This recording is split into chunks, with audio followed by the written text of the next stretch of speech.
მოგესალმებით.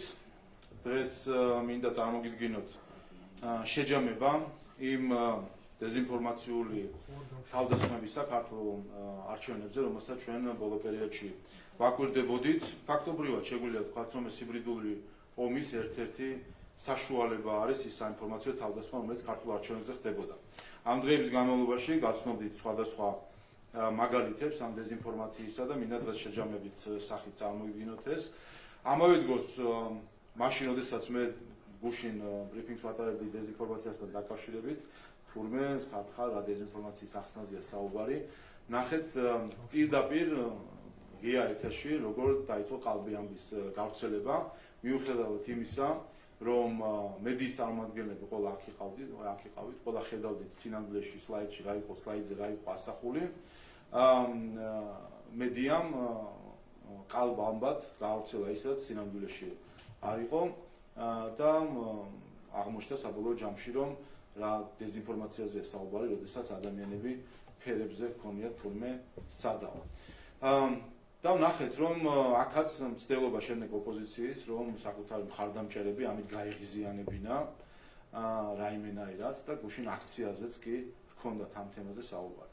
სინამდვილეში აი ამ აქციაზე ეკრანზე რომ შემდეგ საქართველოს რუკა ქონდათ დაშვებული, იმ ეკრანის წინ ვინც იდგნენ, არ დაგვავიცოს რა ხალხთან გვაქვს საქმე. ეს ის ხალხია, რომელმაც ზუსტად ჩვენი ტერიტორიები აქცია ოკუპირებულ ტერიტორიებად. ეს ის ხალხია, რომელმაც კოდორი და ახალგორი, რომელიც 2008 წლამდე იყო საქართველოს სრული იურისდიქციის ქვეშ და ვრცელდებოდა სრულად ჩვენი ფაქტობრივი ხელისუფლება ამ ტერიტორიებზე, ეს ტერიტორიები, კოდორი და ახალგორი ჩააბარა ოკუპანტს. ასე რომ მათგან, რა თქმა უნდა, ასეთ სახის манипуляციები კიდევ უფრო ამორალური არის, როდესაც ხალხი, რომელმაც დაუშვეს ეს ოკუპაცია, ხალხი, რომელმაც შემდეგ საკუთარი მოქალაქეობა დათმეს იმისთვის, რომ წასულიყვნენ და უკრაინელი პოლიციელის ფორმა ჩაეცვათ, როგორც ხალბატონ ხატია ტიკანოიძეს, შემდეგ ასეთ სპეკულაციებზე მიდიან. სინამდვილეში, რაც სურდათ გუშინ ოპოზიციას, იყო ის, რომ ხალხს ყურადღება გადაეტანათ იმ შინაარსისგან, რომელიც ამ პრეზენტაციაში იყო.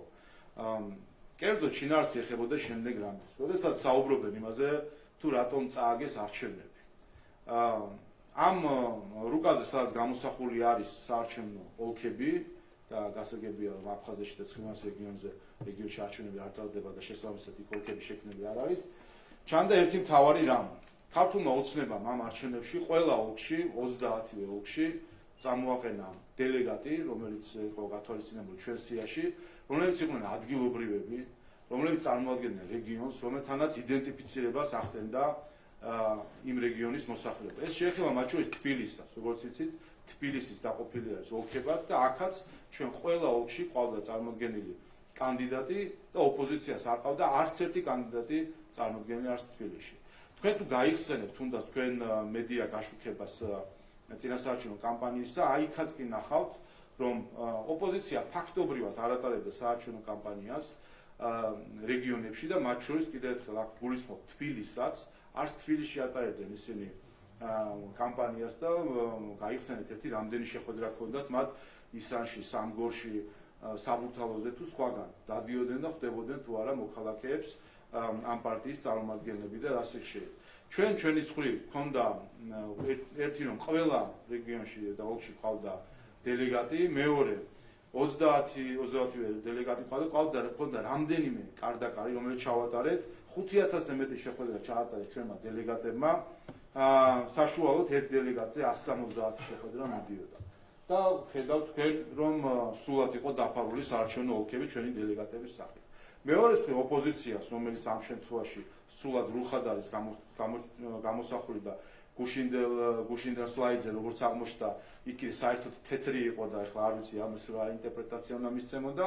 ჩვენ ვნახეთ, რომ არც ერთ ოლქში მათ დელეგატი არ ყავდათ, განსხვავებაში არ ყავდათ რეგიონის წარმომადგენლები, მათ შორის არ ყავდათ ეთნიკური ჯგუფების წარმომადგენლები და შემდეგ უკვირთ, რატომ ვერ მიიღეს მხარდაჭერა თუნდაც მარნეულში, თუ ახალქალაქში, თუ ნინოწმინდაში, როგორ აპირებდნენ, როდესაც ისინი არც კი ჩასულანი რომ ჩაეტარებინ, რომ ესაუბრათ მოქალაქეებთან და არც საკუთარ გამსვლელსიერში არ ყოლიათ ამ რეგიონის წარმომადგენლები ჩასმული. და მათ შორის ეს ყველაფერი ეხება თბილისსაც, კიდევ ერთხელ, რომ არც თბილისის ოლქებში ჩაუტარებიათ მათ კამპანია.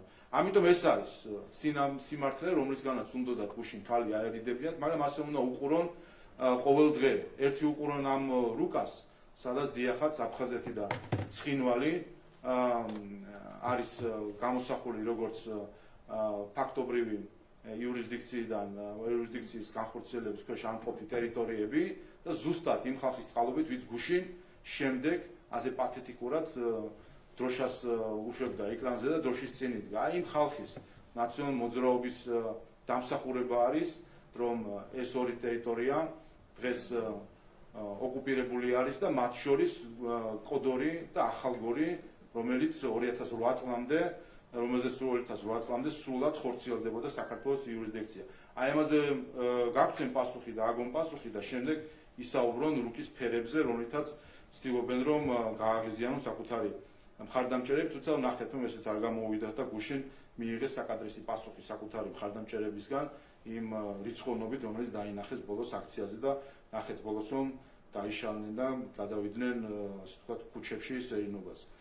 რაც შეეხება შემდეგ საკითხებს. პირველი, რასაც უნდა შევხედოთ, ეს არის საჩივრები. დღეს ბევრი არის საუბარი იმაზე, თითქოს დარღვევების რაოდენობა იყო მაღალი.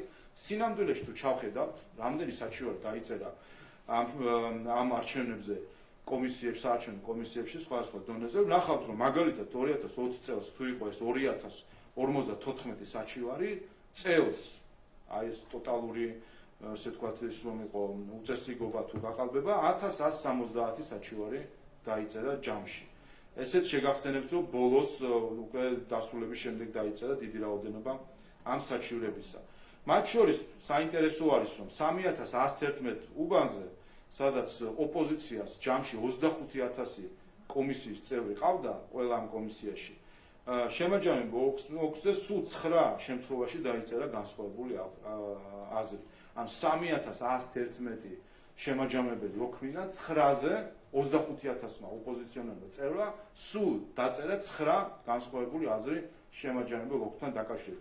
ესეც უჩვენებს სინამდვილეში რა არის, რა აქვთ რეალურად ხელმოსაჭრდი, ან რაზე შეიძლება რომ რაღაცნაირად იდაონ იმის საპირწონედ, რასაც ვიცით ტელევიზიაში. დეზინფორმაცია ნომერი 2, რომელიც გახსოვთ არჩევნების დღეს გავრცელდა და იყო დადებული სკრინი, რომ თითქოს ქართული ოცნების გასწვრივ არსებულ წრეში იყო წერტილი დასმული და ეს მიანიშნებდა აუნჩევს. უბრალოდ ამის ჩანაფიქრი იყო ის, რომ იმ შემთხვევაში თუ ქართული ოცნების წრე გაფერადდებოდა, აპარატი ჩათვლიდა ამას, როგორც ნამდვილ ბიულეტენს, ხოლო თუ სხვა პარტიის წრე გაფერადდებოდა, მაშინ ეს ჩაითვლებოდა როგორც ორი გაფერადებული წრე და აპარატი ჩათვლიდა ამას ბათილად. ეს სკრინი და ეს პოსტი იმ დღეს ვირუსულად ვრცელდებოდა, ზუსტად აი ეს არის საინფორმაციო თავდასხმა, რასაც ქვია, არჩევნების დღეს 2-ის ნახევარზე არის გამოქვეყნებული ეს პოსტი და აქვს ბევრი ნახვა მათ შორის და მაშინ გარკვეულწილად მღელვარება შემოიტანა საზოგადოებაში, რა აღმოჩნდა სინამდვილეში, ხომ გადაითვალა ყველა ეს ბიულეტენი ელექტრონული გადათვლილია, როგორც იცით, გარდა აპარატის დათვლისა, შემდეგ ხელით დათვლა ხდება. არსად ესეთი წერტილი არ აღმოჩნდა. ოი საოცრება. და არც ერთი საჩივარი არ დაწერილა, რომ ასეთი რაღაც წერტილ მონიშნული ბიულეტენები არსებობდა. ეს აჩვენებს პირდაპირ, რომ ეს იყო განზრახ გავრცელებული ცრუ ინფორმაცია იმისთვის, რომ შეერყიათ არჩევნების დღეს, გამოეწვიათ ასე ვთქვათ ღელვარება და ნდობა არჩევნების მიმართ. დეზინფორმაცია ნომერი 3, ამომრჩეველთა რაოდენობა, რომელიც სამწუხაროდ არ წყდება, ახლახანაც ვნახე, რომ ახლა უკვე TikTok-ზე და სხვა სოციალურ მედიაზე ხდება ვიდეოების სახით ამ დეზინფორმაციის გავრცელება, რომელიც არაერთხელ იქნა ხილებული. მათ შორის ხილებული იქნა ოპოზიციის მოკავშირე NGO-ების მხრიდანაც. საქმე არის შემდეგში, რომ მანიპულაცია დაიწყო არჩევნების შემდეგ, რომ არის სხვაობა საქსტატის მიერ გამოქვეყნებული მოსახლეობის რაოდენობას შორის და საარჩევნო უფლების მქონე მოქალაქეებს შორის, რაც არის ბუნებრივი და ყველა ქვეყანაში ასე არის. ერთი არის მოსახლეობა, თუნდაც ამა თუ იმ დასახლების და მეორე არის იქ რეგისტრირებული ადამიანების რაოდენობა.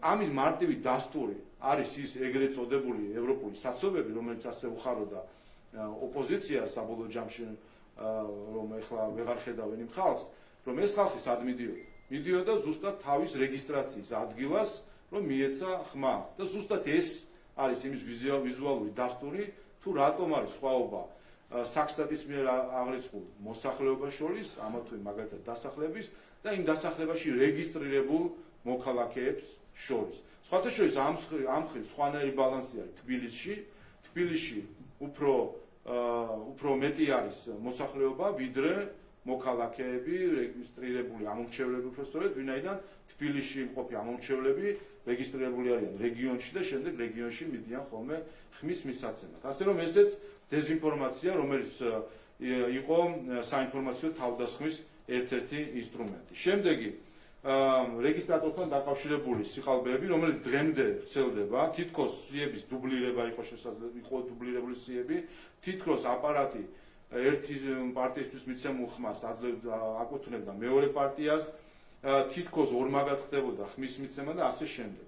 აუდიტის დასკვნა არსებობს ამერიკული კომპანიის, რომელიც თუკი სიტყვას არ ენდობიან, შეუძლიათ აუდიტის დასკვნას გაეცნონ, რომელიც პირდაპირ აღნიშნავს, რომ ამომრჩევლთა სიები CESCO სერვერზე და ჩატვირთული სიები არის ერთი და იგივე, სხვაობა სიებს შორის არ არის, ეს არის დადასტურებული დამოუკიდებელი აუდიტით.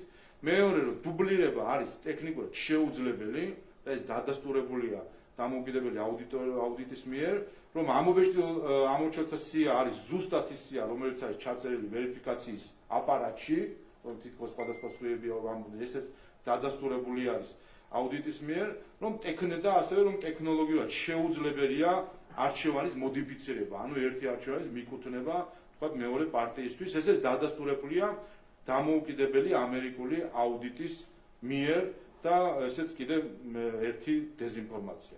დეზინფორმაცია ნომერი 5, ყალბი ეგზიტ პოლები. ჩვენ ბოლო პერიოდში, მას შემდეგ, რაც ჩვენ თქვით, რომ პასუხისმგებლობა დგას აქ ამ შემთხვევაში Edison Research-ის და Harris-ის ორი კომპანიის, რომელიც ერთი ფორმულასთვის, მეორე მთავარი ფორმულას და მთავარი არხისთვის გააკეთეს ეგზიტ პოლები, რომლებიც 10%-ზე მეტით აცდნენ, 12-13%-ით აცდნენ ამორჩევლთა რეალურ მაჩვენებელს.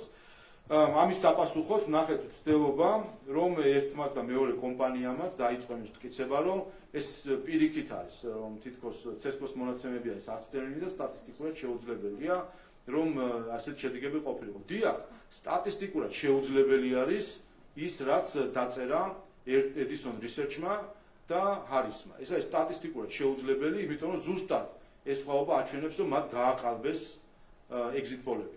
და თუ კი რაიმე არის გამოსაძიებელი, მათ შორის საერთაშორისო რომელიმე ჯგუფის მიერ, ან თუნდაც იმ ქვეყნის მიერ, თუნდაც ამერიკის შეერთებული შტატებს, სადაც რამდენადაც ხვდები ეს ორი კომპანია საიდანაც არის, აი ეს შეუძლიათ გამოიძიონ, თუ რატომ გააყალბა Edison Research-მა და Harris-მა ეგზიტ პოლები, რა დგას ამის უკან, დგას ამის უკან ფული და კორუფცია, თუ პოლიტიკური კორუფცია. და შეგახსენებთ, რომ ამ ეგზიტ პოლებზე დაყრდნობით შემდეგ სხვადასხვა აქტორები ავრცელებდნენ დეზინფორმაციას, რომ ეს იყო დასტური, თითქოს არის სხვაობა შედეგებსა, ეგზიტ პოლი უფრო მართალია ვიდრე შედეგები. კიდევ ერთხელ, ეგზიტ პოლები რომ მართალი ყოფილიყო, თქვენი საცობებს ვერც დაინახავთ. იმიტომ რომ ზუსტად აი ამ ხალხს როგორც აღმოჩნდა, არ უნდა ეს ხალხი დაინახა ეგზიტ პოლს, რომელიც ჩვენ გვაძლევდა ხმას. და სამწუხაროდ ამ დეზინფორმაციულ კამპანიაში ასევე ჩართულია ქალბატონი სალომე ზურაბიშვილი, რომელიც თავის ადმინისტრაციულ რესურსს იყენებს საქართველოს წინააღმდეგ ტყუილის გავრცელებაში და შეწუხებული ყავს ნახევარი სამყარო საკუთარი სატელეფონო ზარებით და შემდეგ უკვე სხვა არხებიდან ვიგებთ ხოლმე და გვითვლიან ჩვენ, რომ მართლაც შეწუხებული არიან ქალბატონი სალომეს აბსოლუტურად ზღვარგადასული კამპანიით ქვეყნის წინააღმდეგ, რასაც ჩვენ ვხედავთ. და აქაც მნიშვნელოვანი არის ორი რამე. ერთი, ჩვენ თუ შევხედავთ, ჰარისი ერთ-ერთი კომპანია იყო, არსებობს კვლევით კომპანიების სარეიტინგო შეფასება და თუ შევხედავთ ეს კომპანია გამჭვირვალობის კუთხით 10 ქულიდან 2.9 ქულით არის შეფასებული და არის საკმაოდ უკან ამ რეიტინგში, ასე რომ კითხვები ამ კომპანიასთან როგორც ჩანს ის დიდი ხანი არსებობდა, ამიტომ ვისაც ამის ინტერესი აქვს, მათ შორის მედია შეუძლია ჩაეძიოს ამას. პირველი გამოითხოვოთ ბაზები, აი ბაზები რო აინტერესებს ყველას, აი ამას მოგცემ ბაზები, ვინ ჩაატარა ველი, რომელი კომპანია იყო, ვინაიდან არც ედისონი იქნებოდა და არც ჰარისი, ახლა თავად იცით რომ ამერიკიდან აქ არ ჩამოვიდოდნენ უბნებზე კვლევის ჩასატარებლად, ქართული კომპანია ვინ არის და მე კარგად მიხვდებით როგორ მოხდა ამ exit poll-ების გაყალბება.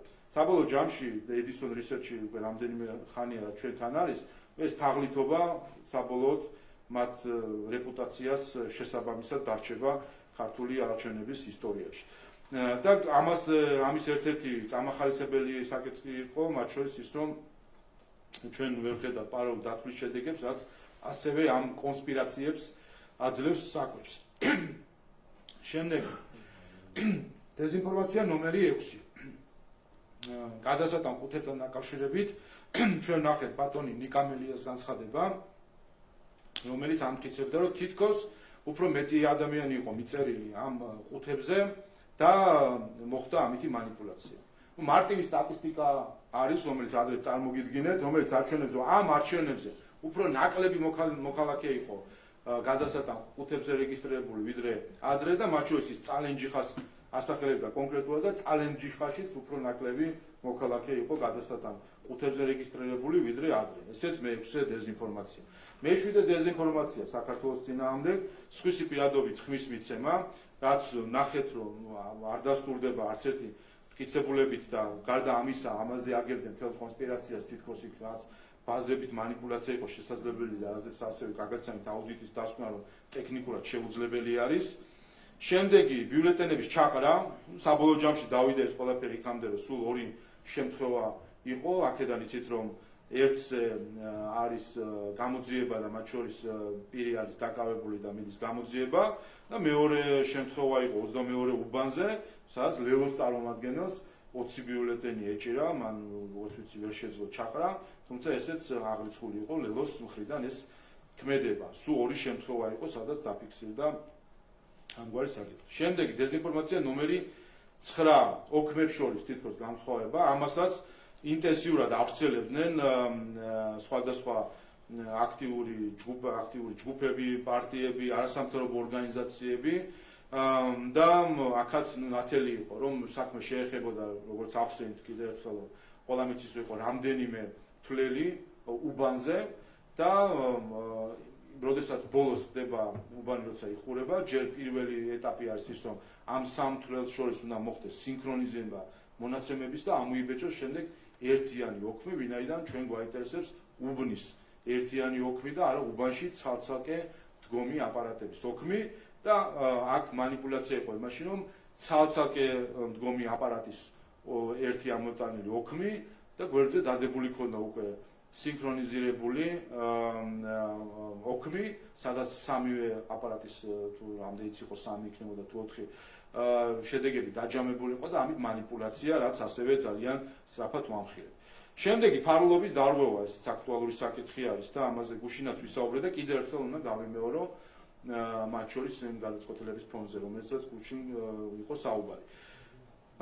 საია ამტკიცებს, რომ ფარულობის თუკი გავყვებით მათ ლოგიკას, ამტკიცებს, რომ მოლდოვაში დაიღვა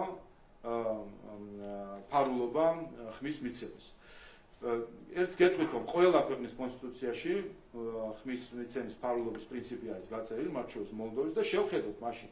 აი მოლდოვა გუშინ წინ ხო ჩატარდა არჩევნები, კვირას ჩატარებული არჩევნები და ფოტო არის ზუსტად ამ არჩევნებიდან. კვირას ჩატარებული არჩევნები და სადან ჩანს იმ მომენტში პრეზიდენტობის კანდიდატი ქალბატონი სანდუ საარჩევნო ყუთთან, რომელშიც არის ბიულეტენები და პირდაპირ ჩანს ბიულეტენში ვინ არის მოხაზული, ამ შემთხვევაში თავად ქალბატონი სანდუ არის შემოხაზული და პირდაპირ ჩანს ყუთში რომ ამორჩეველმა რომელსაც ეს ბიულეტენი ჩააგდო, დაინახავდა გარშემოყოფი ადამიანები, თუ ის მისცა ხმა. მარჯვენა მხარეს ხედავთ ლიეტუვაში 2 კვირის წინ ჩატარებულ არჩევნებს, სადაც ამორჩეველი ხმას აძლევს და ხედავთ რომ ხელში უჭირავს ბიულეტენი კონვერტის გარეშე და აგდებს მას ყუთში, ისე რომ ჩანს მთლიანად სია პარტიებისა და ჩანს მისი არჩევანი ამ სიაში. აქაც მათ შორის გვერდზე სხვა ამორჩეველი დგას როგორც ჩანს და მათ შორის აი ფოტოგრაფიც იღებს. ანუ რა გამოდის, ესე იგი, ეხაც გასაუქმებელი არის საიას აზრით ლიეტუვის საპარლამენტო არჩევნები არის გასაუქმებელი, ხო? იგივე არის პოლონეთის შემთხვევა, სადაც ასევე ბიულეტენები გამჭვირვალე ყუთში ჩანს და ჩანს რა არჩევანი გააკეთა ამორჩეველმა, რომელიც ჩააგდეს ბიულეტენი. შეგახსენებთ, რომ არც ერთ ამ ქვეყანაში არ გამოიყენება კონვერტი, პირდაპირ ბიულეტენის განთავსება ხდება საარჩევნო ყუთში და ჩანს, თუ კი ვინმე მოინდომებს და დაჟინებით დააკვირდება ახლა ვისაძლებს ამორჩეველი ხმას, შესაძლოა დაინახოს ვისი ხმა არის და ხედავთ რომ ორ მაგალითს, სამივე მაგალითს, როგორც ჩანს ამორჩევა და ერთ-ერთ მაგალითზე ლიეტუვის შემთხვევაში პირდაპირ ამორჩეველი არის იდენტიფიცირებული, ბიულეტენი არის იდენტიფიცირებული და მისი არჩევანიც არის იდენტიფიცირებადი. აქვე გეტყვით, რომ ჩვენ შემთხვევაში, როდესაც ხდება ტრადიციული წესით ხმის მიცემა, ანუ არა ელექტრონულით, არამედ ასე ვთქვათ, საარჩევნო ყუთში ბიულეტენების განთავსებით, ჩვენ შემთხვევაში ჩვენ გვაქვს კონვერტი, რომელიც შემდეგ ამ კონვერტში ხდება განთავსება ბიულეტენის, ხოლო აქ არც ერთ ამ ქვეყანაში არ არის კონვერტი, პირდაპირ საარჩევნო ბიულეტენის ჩაგდება ხდება საარჩევნო ყუთში. აქვე გეტყვით, როდესაც საუბარია იმაზე, თითქოს მელანი მეორე მხარიდან ჩანდა.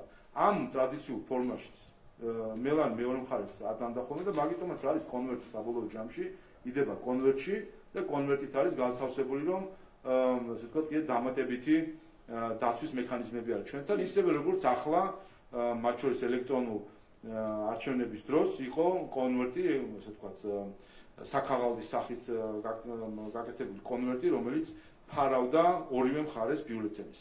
შემდეგი დეზინფორმაცია შეეხებოდა და გავიმეორებ ამას კიდევ ერთხელ, ზუსტად ეს იყო გუშინ სურვილი, რომ რაღაცნაირად გადაეფარა გუშინდელი ბრიფინგის თემა, რომ თითქოს ამორჩევლების მომბილიზება რაიმე დარღვევას წარმოადგენს და გუშინმე წარმოგიდგინეთ NDI-ის და IRA-ის სახელმძღვანელოები, რომელშიც პირდაპირ სიტყვით არის გაწერილი, როგორ უნდა იმოქმედოს პარტიამ, რომელსაც სურს რომ კონდეს შესაბამისი შედეგები და კონდეს კავშირი თავის ამორჩეველთან. და გაგიმეორებ ციტატებს აი ამ სახელმძღვანელოსგან, NDI-ის სახელმძღვანელოდან, ამორჩევის სიყვარული საკმარისი არ არის, თუ კი მათ მხოლოდ სახლიდან უყვარხართ. ან საუბარია იმაზე, რომ გადამწყვეტია რომ ამორჩეველი მივიდეს არჩევნებზე და არა უბრალოდ იყოს მხარდამჭერი. მნიშვნელობა არ აქვს, რამდენად კარგი შედეგები გაქვთ კვლევებში, თუ კი თქვენი ამორჩეველი არ მივა არჩევნებზე. გადაამოწმეთ მისცეს თუ არა ხმა და დაარწმუნეთ, რომ მივიდნენ ხმის მისაცემად, თუ კი ეს ჯერ არ გაუკეთებიათ. და მათ შორის საუბარია, რომ როგორ უნდა ასე ვთქვათ, გქონდეთ სისტემა, ბაზები შექმნილი თქვენ მხარდამჭერების და ამორჩევლების და შესაბამისად იმუშაოთ. იგივე არის IRA-ის სახელმძღვანელოში, რომ გადამწყვეტია ის მხარდამჭერი, რომელიც ხმას აძლევს, თქვენი შრომა შეიძლება დაიკარგოს, თუ კი არ უზრუნველყოფთ, რომ თქვენი ამორჩეველი მივიდეს არჩევნებზე. შეადგინეთ ამორჩევლების თქვენი საკუთარი მონაცემთა ბაზა, სახელებით, ტელეფონებით და ასე შემდეგ. არჩევნებამდე ერთი კვირით ადრე დაუკავშირდით ყველა მხარდამჭერს და შეახსენეთ, რომ მივიდნენ არჩევნებზე და არჩევნების დღეს მიაკითხეთ და დაეხმარეთ, რომ მივიდნენ უბანსა. შემდეგი მე-12 დეზინფორმაცია უკვე შეეხება არჩევნების შემდეგ პერიოდს და პარლამენტს, მომავალ პარლამენტს. საუბარი იმაზე და დღემდე საუბრობთ, თითქოს სიების ჩახსნა შეუძლიათ, ხაზგასმით ვამბობ. სიების ჩახსნა ამ ეტაპზე აკრძალული. პარლამენტის პირველ სხდომამდე ვერანაირ სიას ვერ ჩახსნის, ვერ აძლევს, ვერ აფრით პირველ სხდომამდე. სხვა როგორ თქვა, აღარ ვიცი. რაც შეეხება პირველ სხდომის შემდეგ, შეუძლია პარტიას ჩახსნას იმ სიის იმ წევრების სია, რომლებიც არ არიან პარლამენტის წევრები. პირობითად თუ გაიყვანა რომელიღაცა პარტიამ 15 პარლამენტის წევრი, მე-16-დან შეუძლიათ ეს სია ჩახსნა, 15 კაცს თითს ვერ დაადებს ვერც ერთი პარტია, ისინი იქნებიან პარლამენტის წევრები. რაც შეუძლიათ დეპუტატებს არის, რომ აი ამის შემდეგ რაც შედგება პარლამენტი, თავად მიმართონ პარლამენტს და თქვან რომ შეუწყვეტოს უფლებამოსილება და ეს კინოც ნანახი გვაქვს საკმარისად მიმდინარე მოწვევის პარლამენტში ამ შემთხვევაში გადაწყვეტილებას იღებს პარლამენტი შეუწყვეტოს თუ არა ასე რომ ესეც არ არის მათი სრული ნებასურვილი და პარლამენტის გადასაწყვეტი არის და ნახოთ ამ შემთხვევაში თუ კი დააპირებენ ისინი პარლამენტი ყოველ კონკრეტულ შემთხვევაში იმჯერებს და მიიღებს თავის გადაწყვეტილებას და ბოლო მე-13 დეზინფორმაცია თარსი რაოდენობა აქვს დეზინფორმაციების და ამიტომაც არის ალბათ რომ ვერ გაიტანეს ბოლომდე არის პარლამენტის შეკრება რომელიც ახლა კიდევ ერთხელ მოვისმინეს საერთაშორისო გამჭვირვალობის წარმომადგენლების მხრიდან და აქ მინდა მე ხაზი გავუსვა საერთაშორისო გამჭვირვალობა არის სადამკვირვებლო ორგანიზაცია რეგისტრირებული მიუხედავად იმისა რომ ანტიკორუფციული ბიურომ დაადგინა რომ მას ჰქონდა საარჩევნო მიზანი და ეს დაადასტურა სასამართლომაც ხედავთ მათ ჩართულობას პოლიტიკური მიზნით ამ პროცესში და ახლა როგორც ჩანს ისინი ცდილობენ საბოტაჟი წაახალისონ საქართველოს პარლამენტში და საერთაშორისო გამჭვირვალობის წარმომადგენელი საუბრობდა იმაზე რომ თითქოს პრეზიდენტის მოწვევის გარეშე პარლამენტი ვერ შეიკრიბება ხას უსვამს საერთაშორისო გამჭვირვალობა არის უცხოეთიდან დაფინანსებული მისი ერთ-ერთი ყველაზე დიდი დონორი არის შვედეთის სახელმწიფო ასე რომ ამ დეზინფორმაციას ან უარყოფს საერთაშორისო გამჭვირვალობამ ან უარყოფს მისმა დონორმა ვინაიდან და ზუსტად ეს არის ის რასაც ჩვენ გვეუბნებიან ხოლმე შემდეგ მაღალი კათედრიდან დეზინფორმაციის დაუშვებლობის შესახებ რომ შვედეთის მთავრობის დაფინანსებით დღეს ორგანიზაცია ავრცელებს ანტიდემოკრატიულ დეზინფორმაციას ამიტომ ან უარყოფს თავად საერთაშორისო გამჭვირვალობამ ეს დეზინფორმაცია ან მიმართავ შვედეთის საელჩოს რომ მათ გააკეთონ ამ საკითხთან დაკავშირებით განცხადება და უარყონ დეზინფორმაცია რომელსაც არსებობს საერთაშორისო გამჭვირვალობა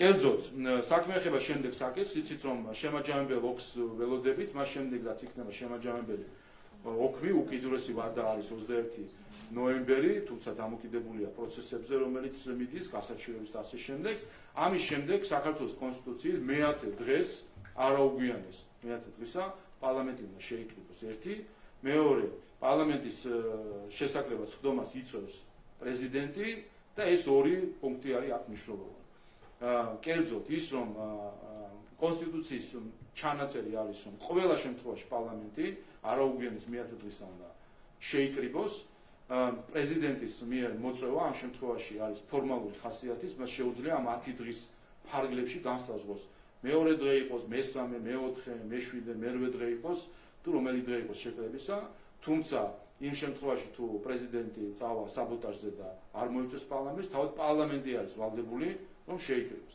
სხვანაირი განმარტება ამის უბრალოდ არ არსებობს ის ვინც სხვანაირი განმარტებას აკეთებს ან უვიცია ან მავნებელი საერთაშორისო გამჭვირვალობა სავარაუდოდ უფრო მავნებელია თუმცა შეიძლება უვიციც იყოს ამასაც არ გამოურიცხავ ამიტომ მნიშვნელოვანი არის რომ მათვე უარყონ ეს დეზინფორმაცია ამ საკითხთან დაკავშირებით თან რაც თავარი ახლა ეს კინოს ნანახი გვაქვს 2020 წელს და მაშინაც ყველაფერს გაიცა პასუხი ან კიდე ერთხელ მას შემდეგაც შემაჯამებელი ოქმი გამოქვეყნდება მნიშვნელობა არ აქვს რა გადაწყვეტილებას მიიღებს ქალბატონი სალომე რომელიც ხედავთ რომ არის არჩევნების საბოტაჟის გზაზე არაუგვიანეს მე-10 დღისა პარლამენტი შეიკრიბება საჭიროა რომ მინიმუმ 76 დეპუტატი ესწრებოდოს ხდომას და იცით რომ ქართულ ოცნებას 99 მანდატი აქვს იმ შემთხვევაში თუ ოპოზიციაც არ იქნება არც ეს არის რაიმე შემაფერხებელი შეიკრიბება პარლამენტი და ცნობს 150 დეპუტატის უფლებამოსილებას ითაც პარლამენტი შედგება ეს ჩანაწერი 53-თან დაკავშირებით ზუსტად ამას ეხება რომ 100 დეპუტატზე მეტის უფლებამოსილება უნდა იქნას ცნობილი ეს იყო ის 13 დეზინფორმაცია რომელმაც ძირითადად დატვირთული იყო ჩვენი საარჩევნო პერიოდი გულისხმობ არჩევნების დღეს და შემდეგ ეს იყო ტიპიური საინფორმაციო თავდასხმა საქართველოზე ჰიბრიდული ომის მეთოდები გამოყენებული ქართული არჩევნების წინააღმდეგ რომლის უკანაც დგას არა მხოლოდ ჩვენი ოპოზიცია არამედ ის ჯგუფები რომლის განცხადებებსაც ვიხსენთ ქვეყნის შიგნიდან თუ გარედან მადლობა გისმენთ მოგესალმებით ბატონშავა ნინო არგლენ ტელეკომპანია იმედი თქვენ რამდენიმე დღეა და არჩევნებამდეც და პრინციპში არჩევნების შემდეგაც სულ საუბრობთ იმაზე რომ ფარულობის დარღვევასთან დაკავშირებით ბრალდებებს მტკიცებულებებით ვერ ამყარებენ თქვენი ოპონენტები. თქვენ ალბათ ნახეთ გუშინ მოსამართლე ვლადიმერ ხუჭვას გადაწყვეტილება ზუსტად ფარულობის დარღვევასთან დაკავშირებით, მაშინ როდესაც საერთაშორისო დამკვირვებლებს ამაზე არ უსაუბრიათ და მაშინ როდესაც CSKO-ს ოფიციალური მონაცემებით მხოლოდ 7 საჩივარია ამასთან დაკავშირებით დაწერილი ფარულობის დარღვევაზე.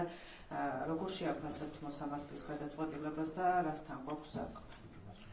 თქვენი თვითონ საია იყო ამ საკითხზე მომჩივარი, ხაზი უნდა გაიცნოს ერთ რამეს, რომ ამ საკითხთან დაკავშირებით არც ერთი საჩივარი არჩევნების დღეს არ დაწერილა. ამ საკითხთან დაკავშირებით რაიმე, ესე ვთქვათ, განცხადებები ჩვენ იმას არ მოგვიწმენია და მხოლოდ მეხუთე დღეს არჩევნებიდან გაახსენდა, რომ სხვა ვერანაირი მიზეზი ყველა საბაბი, ასე ვთქვათ, ყველა საბაბს მათი მხრიდან რომ პასუხი გაეცა, ბოლო მე შემდეგ რაც მოიფიქრეს, იყო ეს საკითხი მეხუთე დღეს და საია გახლავთ, რომელმაც გაასაჩივრა ზოგადად ყველა უბანი, ყველა ასე ვთქვათ, საოლქო კომისიაში და შემდეგ სასამართლოში, ისე რომ რაიმე კონკრეტული დარღვევა მათ არ დაუფიქსირებიათ. მათ შორის არც სასამართლო პროცესზე, რამდენადაც მე თვალყურს ვადევნებდი, არავინ კონკრეტული, ასე ვთქვათ, მოქალაქე, ამომრჩეველი, რომელიც საჩივარიც იქნებოდა ამის უკან, არ არსებობდა ზოგადად, ასე ვთქვათ, გაასაჩივრეს ყველგან, მოჭრილად თუ ყველგან გაესაჩივრებდნენ. 23-მა სასამართლომ თუ მოსამართლემ განიხილა ეს საჩივარი სხვადასხვა რაიონში, 22-მა ჩათვალა, რომ არ იყო ფარულობა დარღვეული, ერთმა მოსამართლემ გუშინ ჩათვალა, რომ ფარულობა იყო დარღვეული. ამის შემდეგ ეს 23-ვე, როგორც ხვდები, წავა უკვე სააპელაციო სასამართლოში და სასამართლო მიიღებს უკვე საბოლოო გადაწყვეტილებას ამასთან დაკავშირებით. ანუ ის რომ გუშინ ერთმა მოსამართლემ ასე განმარტა ეს საკითხი, ამის საფუძველზე დგას 22 მოსამართლე და 22 გადაწყვეტილება, რომელიც სხვანაირად ხედავს ამ საკითხს და სიმართლე გითხრათ, ამის უკან დგას ასევე საღი აზრი.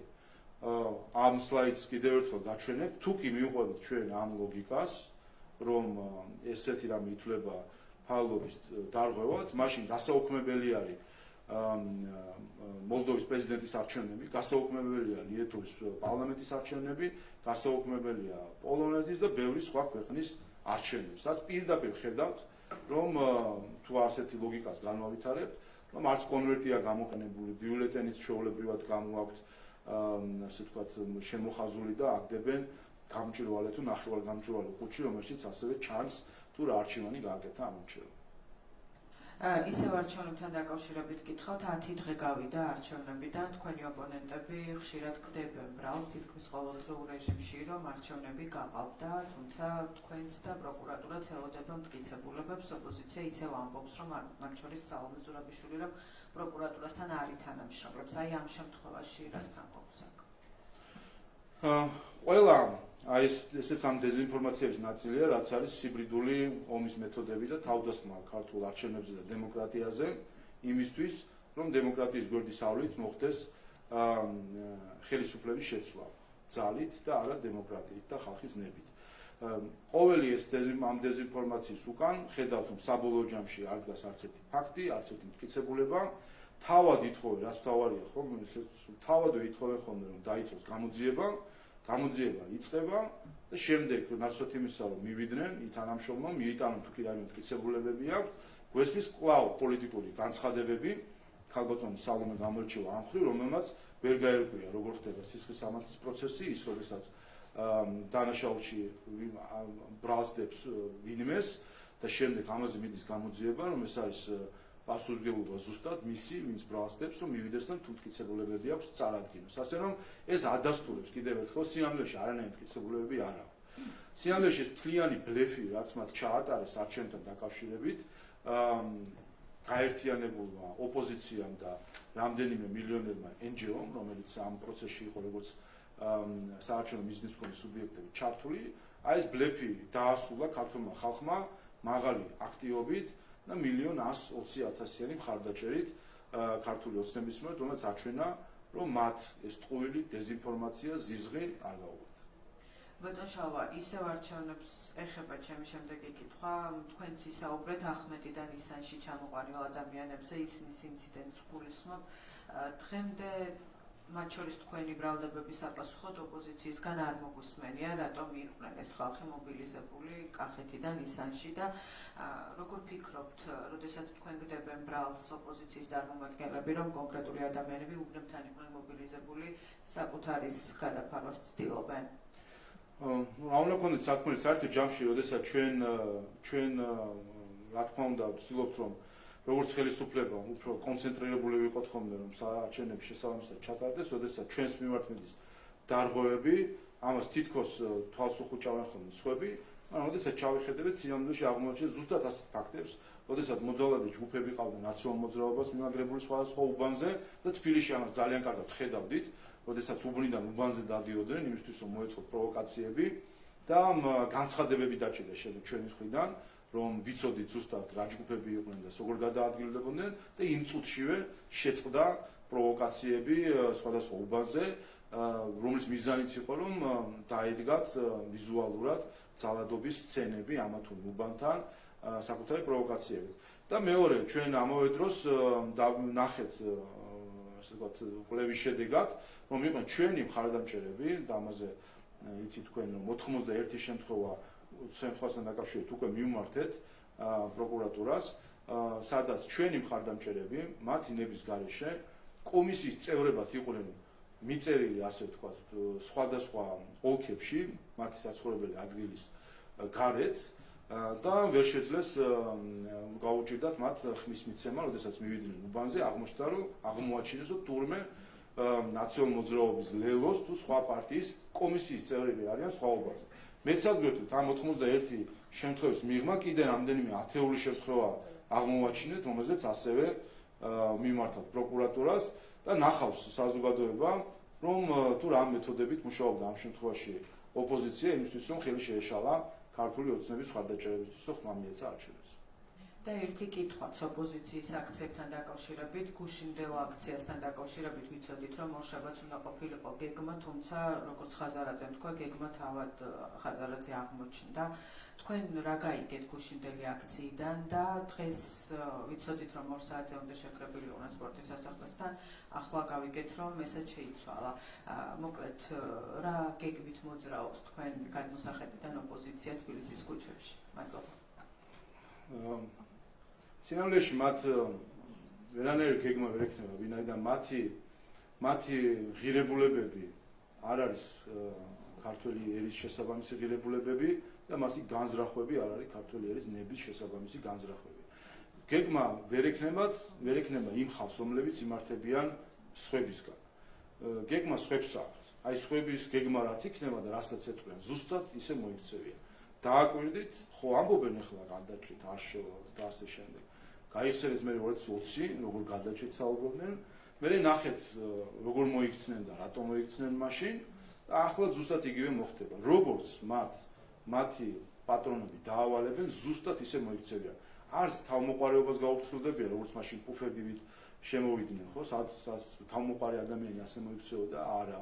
არც ის თავმოყარეობა ეყოთ, რომ ხელფასები მოითხოვეს შემდეგ იმ გაცდენების გამო დაქვეთილი რო ქონდათ და დეკემბერში 2021 წლის დეკემბერში ბიურო შევკრიბეთ მაგისთვის, რომ ხელფასები მიგვეცათ და მსუყე თანხები ჩაერიცხათ ამ ასე ვთქვათ რევოლუციონერ ხალხს, რომელთვისაც მანამდე ამბობდნენ, რომ ფული მათთვის არაფერია და ხელფასები მათ საერთოდ არ სჭირდებათ. არანაირი თავმოყარეობა ამ ხრივ არ გააჩნიათ. რატომ? იმიტომ რომ როდესაც ხარ სხვის მსახურებაში, მაშინ აქ თავმოყარეობა უნდა დათმო. ასე აქვს დათმობილი, რასაც ეტყვიან მათი პატრონები ზუსტად ისე მოიქცევიან. ამიტომ ჩვენთვის მნიშვნელოვანი არის არა ხაზარაძის, ყვარამიას, გახარიას გეგმები, არა ჩვენთვის მნიშვნელოვანია რა გეგმები აქვს მათ პატრონებს და როგორი გეგმებიც ექნათ ზუსტად ისე მოიქცევიან. მოგესალმებით, ბატონ შალვა, მარიამ კოპარიაშვილი, ტელეკომპანია რუსთავი 2 ისევ მოსამართლის გადაწყვეტილებას მინდა ვიუბრუნდე, თქვენი შეფასების ერთი ნაწილი მაინტერესებს. ჩვენ ვნახეთ ამ გადაწყვეტილების შემდეგ, მათ შორის სოციალურ ქსელში გამოხმაურებები, მათ შორის ოპოზიციური პოლიტიკური პარტიებიდან და ასევე მმართველი გუნდის წევრები, თქვენი თანაგუნდელები ერთ გარემოებას უსვამენ ხაზს მისი მიუღლის ფაქტორს, რომელიც არის ღიად გამოხატული აქტივისტი, მათ შორის ვიდეო მიმართვაც კი გაავრცელა მან ამ გადაწყვეტილების შემდეგ. ხომ არ ფიქრობთ, რომ ის ფაქტორიც არის მისი გადაწყვეტილების დროს ერთ-ერთი ფაქტორი მისი გადაწყვეტილების და ზოგადად როგორ შეაფასებთ იმ განცხადებებს, რაც ამ ყველაფრის შემდეგ გაკეთდა სოციალურ ქსელში ოპოზიციური პარტიების წარმომადგენლებს? ერგეთოთ, მე არ მინდა ვიფიქრო, მოსამართლე ცოლის გავლენის ქვეშ არის. ფაქტი ერთი რამე არის, საიამ ისე რომ ამის არანაირი საფუძველი არ არსებობდა და ეს სლაიდი აი ამის ყველაზე კარგი დასტური არის.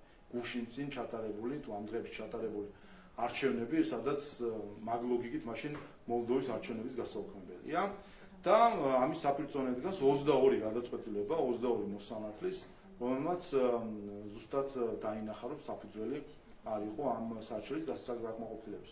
22-დან ამის საფირწონედ ერთი გადაწყვეტილება არის. ამიტომ არსებობს ინსტანციურობა, სააპელაციო სასამართლოში წავა, მე რამდენიც ვხვდები, საიაც გაასაჩივრებს ალბათ 22 გადაწყვეტილებას, რაც არ დაკმაყოფილდა, ცესკოც ასაჩივრებს, როგორც ვხვდები. სააპელაციო სასამართლო გადაწყვეტს. ოპოზიციას ერთ რამეს მოუწოდებ, რომ ხომ ამ სასამართლოზე ჩამოყალიბდნენ ახლა.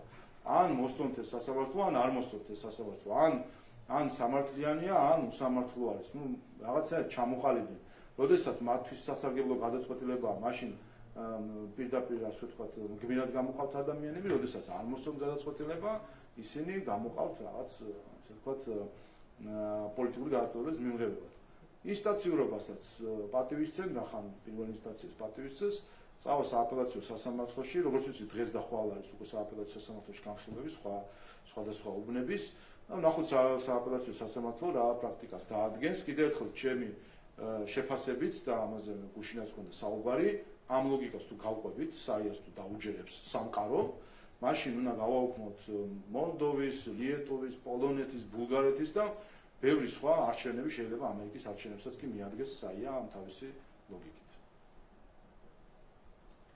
მოგესალმებით, საუნა გობროინძე ტელეკომპანია პოზიტივი ევთოოდირის დასმასთან დაკავშირებით მინდა გკითხოთ, რომელიც მოლდოვას საპრეზიდენტო არჩევნების მეორე ტურთან დაკავშირებით გამოაქვეყნეს წინასწარი დასკვნა არის, არსად არის ნახსენები ესეთი ტერმინოლოგია სამართლიანი და თავისუფალი არჩევნები.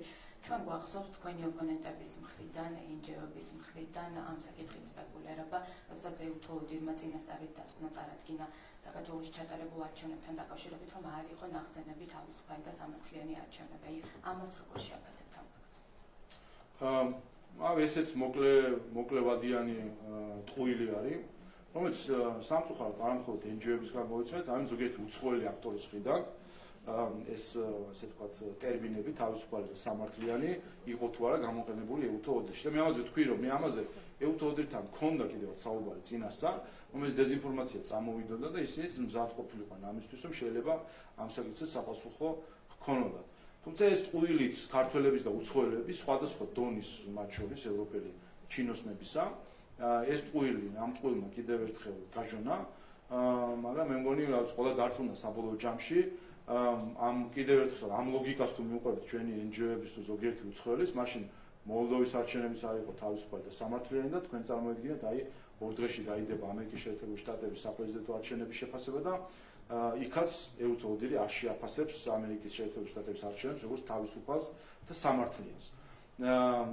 მოლდოვის არჩევნებსაც შეიძლება მათ შორის თუ დაინტერესდებით, იქ სხვა საკითხებზეც არის საუბარი, მათ შორის ადმინისტრაციულ რესურსზე, მედიის მიკერძოებულობაზე ხელისუფლების მიმართ, ასეთი რაღაცა მედიასთან დაკავშირებით, მაგალითად ჩვენს ანგარიში არ წერია, ასე რომ გარკვეულწილად უფრო მძიმეც კი არის დასკვნა, რომელიც მოლდოვასთან დაკავშირებით ჩვენ ნახეთ. მათ შორის ფაქტებიც ვიცით რა, რომ წინასაარჩევნოდ მოხდა რამდენიმე კანდიდატისთვის შეჩერება, იყო არჩევნების დღეს თუ წინა დღეს იყო დაკავებები და ჩხრეკები სხვადასხვა პოლიტიკური ჯგუფების ოფისებში. წარმოგიდგენთ ეს ჩვენთან რომ მოხდარიყო, რა წილოკი ექნებოდა ჩვენ ეგრეთ წოდებულ NGO სექტორს. არც კითხვა. გამარჯობა, ახალთება ეჭესა მთავარი არხი, ბატონ შალვა მეთიუ. მეთიუ მილერის განცხადება რომ შევაფასეთ, მან თქვა, რომ ქართულ ხალხის გვერდით დგას და ასევე აღნიშნა, რომ განხილავთ არის თუ არა საჭირო დამატებითი ზომები და მათი გამოყენების არ მოგერიდება. როგორ შეაფასებთ ამ სიგნალს ამერიკიდან და ელოდებით თუ არა სანქციებს? არანაირად მე ამერიკის შეერთებულ შტატებს უსურვებ მშვიდობიან არჩევნებს, ვფიქრობ ეს უფრო მნიშვნელოვანი საკითხი, რომელზეც ახლა კონცენტრირებული უნდა იყოს ამერიკის შეერთებული შტატების ადმინისტრაცია. ან სანქციებს მოლოდინში არ ხართ ბატონო შავა. და რატო ხართ ესე დარწმუნებული? იმიტომ რომ არ ვარ მოლოდინში. არ იმსახურებთ სანქციებს ასე ფიქრობთ? კარგით ხა. არა, მიპასუხეთ შეიძლება. ანუ ეს საკითხებზე არ ვფიქრობ საერთოდ ეს არაერთხელ მithქვამს ეს დამოკიდებულება, რომელიც თქვენ მფლობელ პარტიას გააჩნია, რომ იყურებიან გარეთ და თავის დღის წესრიგს აგებენ იმაზე, თუ რა კომენტარს მოისმენენ, რა შეფასებას მოისმენენ სხვებისგან და არა ქართველი ხალხისგან. აი სადაც მიიყვანა თქვენი ტელევიზიის პატრონი, კი ნახეთ.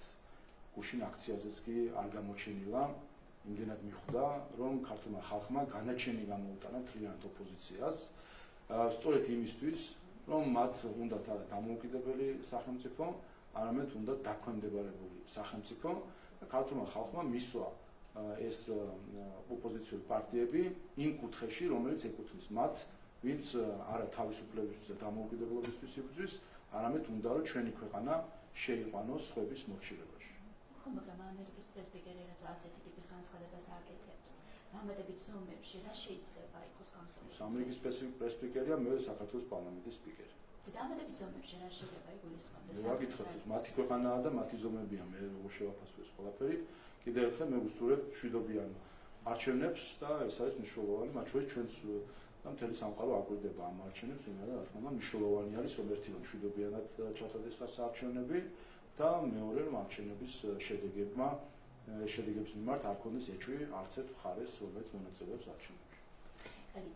თქვენი პარლამენტის არღვევასთან დაკავშირებით მოლდოვას მაგალითი გქონთ მოყვანილი, თუმცა პრეცედენტი არის უკვე რომ თეთრწყაროს სასამართლომ მიიღოს გადაწყვეტილება, რომ ფარგლობის პრინციპი არის დარღვევული. აი მას როგორ შეაფასებთ? ფაქტი ხომ სახეზია, რომ დადგინდა ფარგლობის 23 გადაწყვეტილება გამოვიდა ამ საკითხზე, 22 პრეცედენტი არის, რომ ფარგლობა არ არის დარღვეული, ერთი პრეცედენტი არის, რომ ფარგლობა არის დარღვეული. ახლა შემდეგი ინსტანცია არის სააპელაციო სასამართლო და სააპელაციო სასამართლო უკვე დაადგენს თუ როგორ პრინციპს უნდა მივყვეთ და როგორ ხედავს ჩვენი მართლმსაჯულება ამ საკითხს. ეს ქართული სამართლებრივი საკითხი რომ მივყვეთ. რაც შეეხება საღაზრს, მე მგონი თქვენ თვითონაც ხედავთ და ყველა თუ შეხედავს ამ ფოტოებს უკანასკნელი არჩევნებიდან მოლდოვაში, ლიეტუვაში ნახავს რომ თუკი გავყვებით საიას გამრუდებულ ლოგიკას, მაშინ აღმოჩნდება, რომ თქვა საღიაზრი არ აქვს მოლდოვაში, სადაც ჩანს არჩევანი, არ აქვს საღიაზრი ლიეტუვაში, სადაც ჩანს არჩევანი და ერთის და მეორეს გასაუქმებელი ვერ ყოფილა. მაგრამ სასამართლოთვე მიიღო მათი საჭირო დააკმაყოფილება. ხო, მაგრამ გასაჩივრებული არის ეს. გასაჩივრებული არის. კიდევ ერთხელ ვუყურეთ 23-მა მოსამართლემ იმსჯელა. უხეშად თქვა 23-მა მოსამართლემ იმსჯელა სხვადასხვა რაიონებში, 22-მა თქვა რომ არ არის ფარგლობა დარღვეული, ერთმა თქვა რომ ფარგლობა დარღვეული. თუ ამას გადაწყვეტს სააპელაციო სასამართლო, ამიტომ არის გასაჩივრება. ასე არის სამართლებრივი სახელმწიფო მოწყობილი, ამიტომ არის სააპელაციო სასამართლო, სადაც ეს საკითხი იქნება განხილული და გადაწყდება. ეს სამართლებრივი ასპექტი. ჩვენ მიუხედავად იმისა, იურისტები ვართ თუ არა, ჩვენ ხო გვაქვს პრეტენზია რომ საღიაზრიც გაგვაჩინა, ხო? აი როცა ამ ფოტოს შეხედავთ, სადაც თავად ქალბატონი სანდუ არის საარჩევნო ხუთთან, რომელშიც მოთავსებულია ბიულეტენი, რომელშიც ჩანს პირდაპირ არჩევანი, ანუ ვინც ჩააგდო, შესაძლებელი იქნებოდა ამის დანახვა და აი ლიეტუველი ასე ვთქვათ, ასაკოვანი ამორჩეველი, რომელსაც ხელში უჭირავს ბიულეტენი, სადაც ჩანს პირდაპირ ასე ვთქვათ, არჩევანი, სია და შეიძლება გარჩევა რომელი გადაწყვეტილება მიიღო. აი ამას რომ დავინახავთ და გავიგებთ რომ ლიეტუვაში არავინ ამას ასე ვთქვათ არ ხდის სადავოდ რომ ამ ხრი ფარგლობა არის თუ არა დარღვეული, მოლდოვაში არ ხდის, ყველგან ჩატარდა არჩევნები, აქედან ჩვენი ლოგიკა გვეუბნება რომ საქართველოში არათუ ესა ბიულეტენები ცარიელი რომელსაც ჩვენთან ამაზე მეტად არის კიდევ უფრო დაცული ფარგლობა, იმიტომ რომ განსხვავებით მოლდოვისგან და ლიეტუვისგან, სადაც კონვერტში არ თავსდება ბიულეტენები, არც როდესაც ხდება ტრადიციული წესით მიცემა ხმის თუ ელექტრონული წესით, ჩვენთან როგორც ტრადიციული წესით კონვერტში იდებოდა, ასევე ელექტრონული წესით ხმის მიცემის დროს იქაც კონვერტში, საქაღალდის ტიპის კონვერტში იდებოდა. ან ამაზე მეტად დაცულია ჩვენთან ფარგლობა და საიას უნდა თქვას, რომ ჩვენთან ფარულობა დარღვეულია და ლიეტუვაში და მოლდოვაში ფარულობა დარღვეული არ არის. აი ამას ხო საღიაზრი გვეუბნება, მივანდოთ სამართლებრივი საკითხების სასამართლოს კიდე ერთი რომ გავწეროთ. ჩვენ ხო საღიაზრი რაღაცის საფუძველზე ხომ დაადგინა რომ დაიღვა ფარულობის პრინციპი. 22-მა ხო დაადგინა რომ არ დაიღვა. ამიტომ არსებობს სააპელაციო სასამართლო და სააპელაციო სასამართლო გაარკვევს. მე არ მინდა უბრალოდ შევიდე, შემიძლია მათ შორის იქიდან გამომდინარე იურისტი ვარ, შევიდე ამ საკითხებში, მაგრამ არ მინდა ეს არის სასამართლოების საკითხი. განიხილა 23-მა სასამართლომ, 22-მა ასე ჩათვალა, 1-მა სხვანაირად ჩათვალა, ვინ რატომ ჩათვალა, ამას გაარკვევს სააპელაციო სასამართლო და გვექნება საბოლოო ვერდიქტი. ამავე დროს ჩვენ ხო ასე ვთქვათ, სასამართლოს ხდომებს არ ვესწრები და ჩვენ ასაც ხო ვიპარიბე და ჩვენ ხო საღი აზრიც გვაქვს და აი საღი აზრით რომ ავამუშავოთ და შევხედოთ როგორი პრაქტიკა არის ლიეტუვაში და მოლდოვაში, სადაც ახლა 1 კვირის წინ და 3 კვირის წინ ჩატარდა არჩევნები, თუ კი საღას ჩავთავთ და შევხედავთ ამ ყველაფერს, მივხვდებით რომ თუ კი იქ არ არის ფარულობა დარღვეული, მით უმეტეს ჩვენთან არ არის, ამაზე მეტად არის დაცული ჩვენთან. აი ამაზე, მოლდოვაზე მეტად და ლიეტუვაზე მეტად არის დაცული ჩვენთან ფარულობა, ვინაიდან მოლდოვას და ლიეტუვას დამატებით კიდე ჩვენთან კონვერტებიც კი გვაქვს იმისთვის, რომ ეს ფარულობა იყოს უზრუნველყოფილი. უწყოდი პროტესტიც რომ შევაქ, ასეთ შეიძლება ხალხი რომელიც გუშინ შეწყდა როგორც თქვა. არა, ესეც ხომ იგებნება აქციები და უბრალოდ ცოტა სპარამეს გულისხმობს. რას როგორ შეაფასებთ? ჩვენ კიდე ერთხელ გუშინ თავად ხალხმა გასცა პასუხი იმ აბნეულ ლიდერებს, რომლებიც საკუთარ დაპირებებში ციხლართებიან და აქედან გამომდინარე ნახეთ მათ შორის ადამიანების რაოდენობა და მათივე იმედგაცრუებული ამორჩეველი. რაც სწორია, იმიტომ რომ აბსოლუტურად ტყუილს აჯერებენ, ეს არის თავი პრობლემა. მე წეღან ის რუკის მაგალითიც მაგიტომ მოგიყვანეთ წეღან, რომ აბსოლუტური ტყუილი აქ იყავთ ყველა თავის თვალით ხედავდა რაც იყო, თქვენ თვითონაც გაგიკვირდათ რომ რაზე იყო, ესე იგი ატეხილი ერთი ამბავი. აი ამ ტყუილით ცდილობენ ადამიანის დაჯერებას, რაც ძლებს ნუ რამდენი გაძლოს 2 საათი, 3 საათი. შემდეგ ამ ტყუილს ყველა რო ხედავს, რომ ტყუილი არის და სიმართლეს იგებს რაც არის. ეს ხომ იმედგაცრუებას იწვევს მათივე მხარდამჭერებში, რაც შემდეგ აისახება იმაში, რაც გუშინ ნახეთ. ასე ვთქვათ, რამდენიმე ასეული ადამიანი, რომელიც მივიდა იმ აქციაზე, რომელთაც თან ვერაფერი ვერ შესთავაზეს, გარდა ბარკოდისა და საქართველოს რუკისა. აი ამ დონეზე არის დასული და სხვა ჩვენს რაც კარვებიც ვერ დავინახეთ, რომელსაც ასე დაბეჭდებით აგროვებდა ოპოზიციის ძალაუფლება.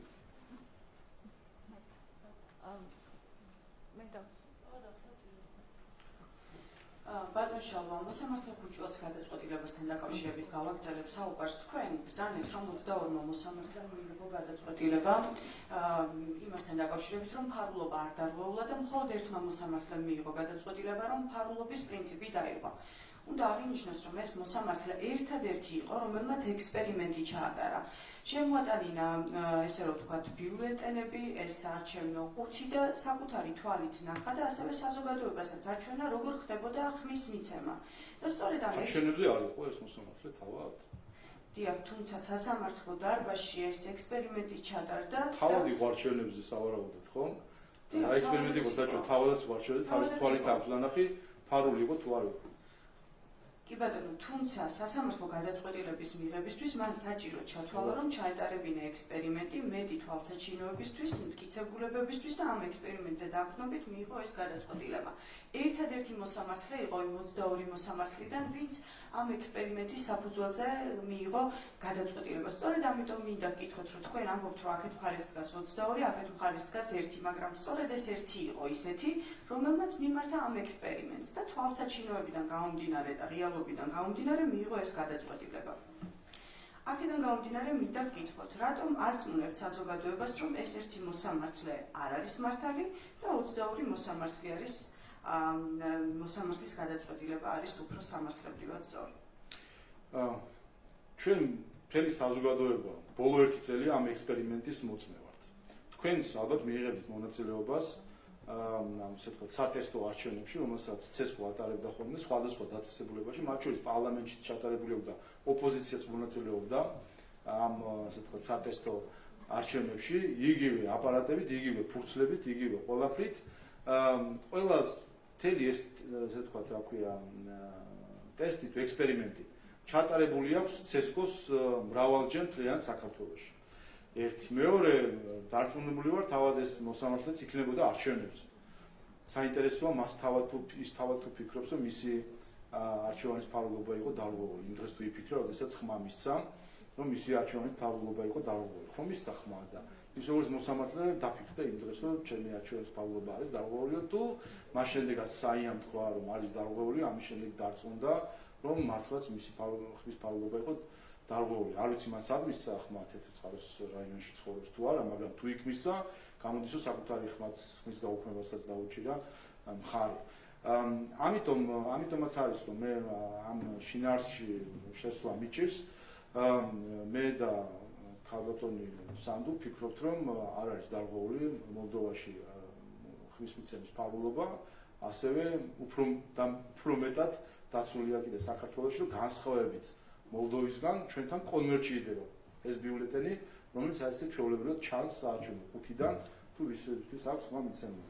ამიტომ კიდევ ერთხელ რაც შეეხება ექსპერიმენტს, ამ ექსპერიმენტის მოწმევა უკვე 1 წელია, ყველამ გავიარეთ ეს პროცესი ტესტირების სახით ამა თუ იმ დაწესებულებაში და რაც თავარია ამ 2,60,000 ადამიანმა მიიღო ამ ექსპერიმენტში მონაწილეობა 26 ოქტომბერს.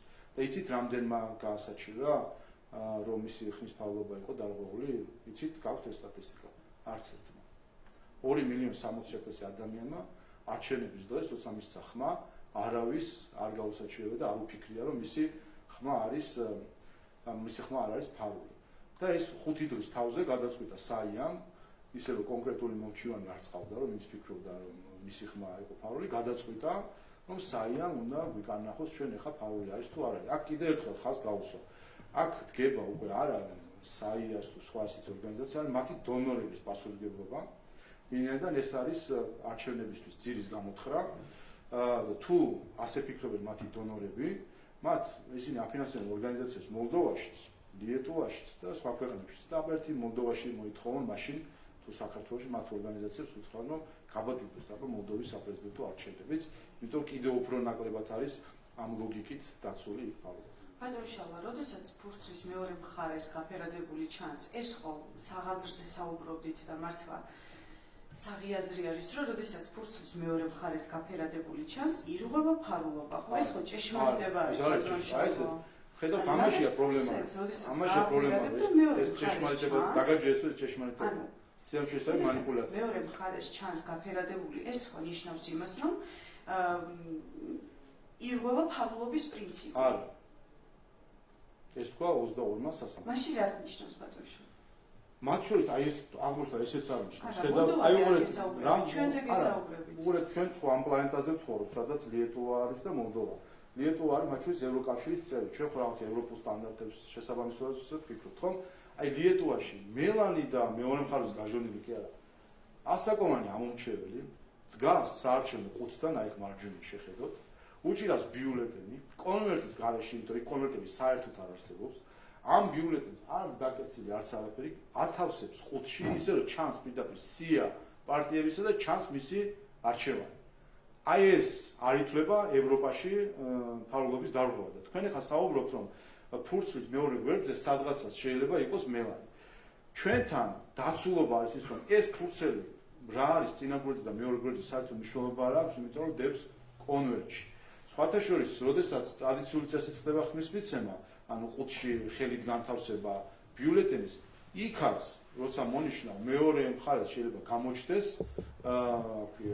რაღაც მელანი და იქაც თუ გახსოვთ წელს არ მიეცით ამ მეთოდით ხმა, გამოდიხარ შემდეგ იმ ჯიხურიდან სადაც მონიშნა, კონვერტს გაძლევენ სხვა ადგილას, ანუ სადამ იქამდე მიხვალ, ვინმე რა დაგინახოს, არ დაგინახოს, მაშინ ამასაც რო შევხედოთ, შემდეგ ათავსებ კონვერტში და ეს არის ჩვენთან საქართველოში სპეციალურად დამატებითი ზომა კიდე, რომ არავინ ზედმეტად არ შეხედოს ბიულეტენს. აი ასეთი, ასე ვთქვათ, ზედაცული ფარულობა გვაქვს საქართველოში და